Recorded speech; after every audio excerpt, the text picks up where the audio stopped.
Selamat pagi untuk anak-anak pada hari ini. Jumpa lagi untuk lanjutan materi kita pada hari ini. Baik anak-anak pada hari ini topik kita adalah gereja yang memperbaharui diri. Adapun yang menjadi kompetensi dasar dari materi kita hari ini adalah menganalisis karya Allah melalui perubahan-perubahan baru yang dihadirkan gereja di tengah-tengah dunia. Tradisi adalah aktivitas yang menjadi kebiasaan diturunkan dari satu generasi ke generasi lainnya.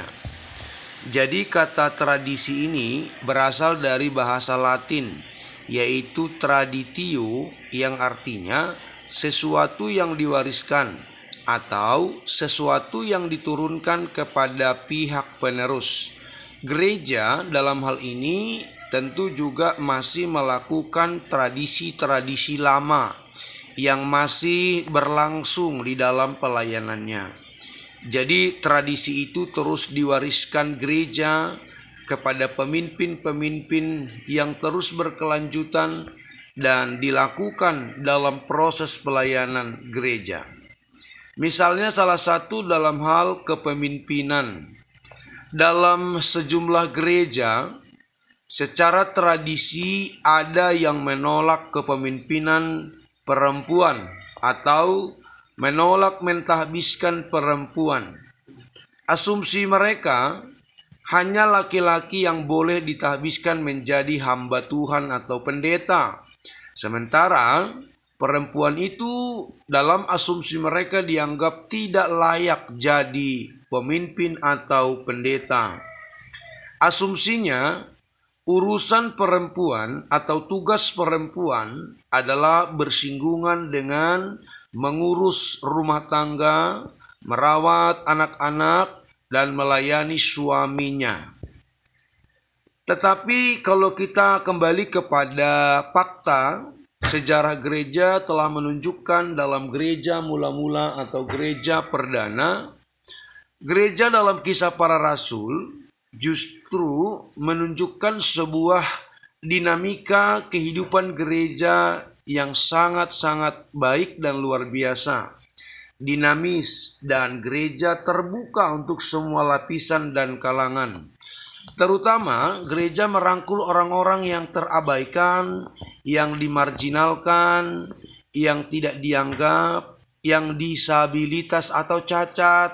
Gereja justru merangkul mereka dan mereka mendapatkan kasih Yesus dalam pelayanan gereja mula-mula.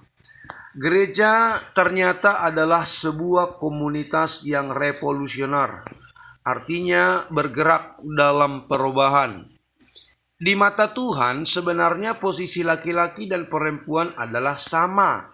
Jenis kelamin, fisik memang berbeda, tetapi secara fungsi dan nilai dalam Tuhan sama. Tentu laki-laki tidak lebih terhormat posisinya di mata Tuhan dari wanita.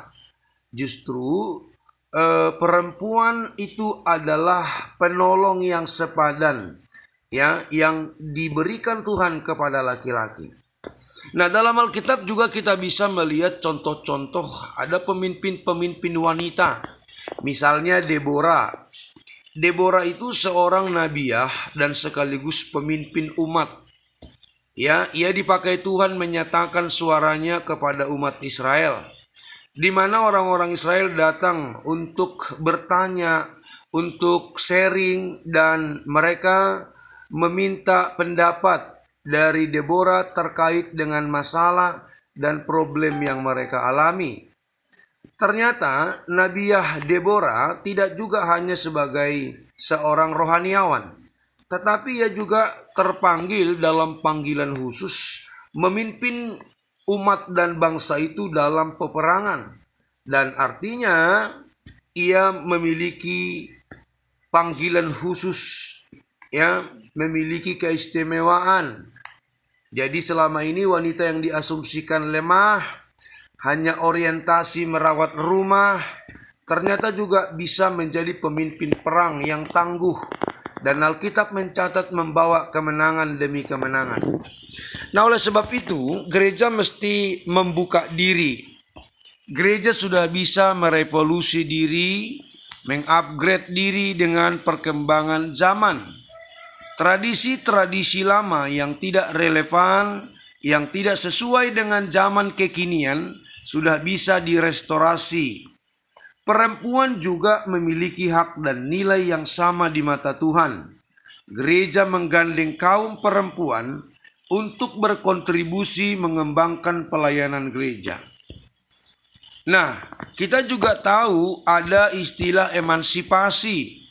Dan kalau konteks Indonesia, Raden Ajeng Kartini adalah tokoh yang sangat memberikan dampak besar bagi wanita Indonesia. Wanita di Indonesia juga pernah memiliki masa kelam. Tetapi lewat kegerakan emansipasi untuk bangkit dan membuka cakrawala berpikir, sehingga tidak ada lagi kaum yang digolongkan kelas 1 atau kelas 2. Emansipasi mendorong wanita Indonesia gagah, kuat, tangguh mengerjakan profesi yang pria mendominasi lakukan. Contohnya misalnya pilot, sudah ada wanita, ya. Jadi banyak profesi laki-laki sudah dikerjakan oleh wanita saat ini. Gereja merestorasi diri, menanggalkan tradisi-tradisi lama, dan gereja membuka diri untuk melihat panggilan kaum wanita berkontribusi dalam ladang pelayanan. Gereja menggandeng semua pihak untuk bersama bergandengan tangan membesarkan nama Tuhan lewat kegerakan pelayanan gereja lokal. Yang menjadi kesimpulan bagi kita pada hari ini adalah gereja yang siap memperbaharui diri, gereja yang mau merestorasi diri adalah gereja yang siap untuk berjalan dalam segala perubahan zaman.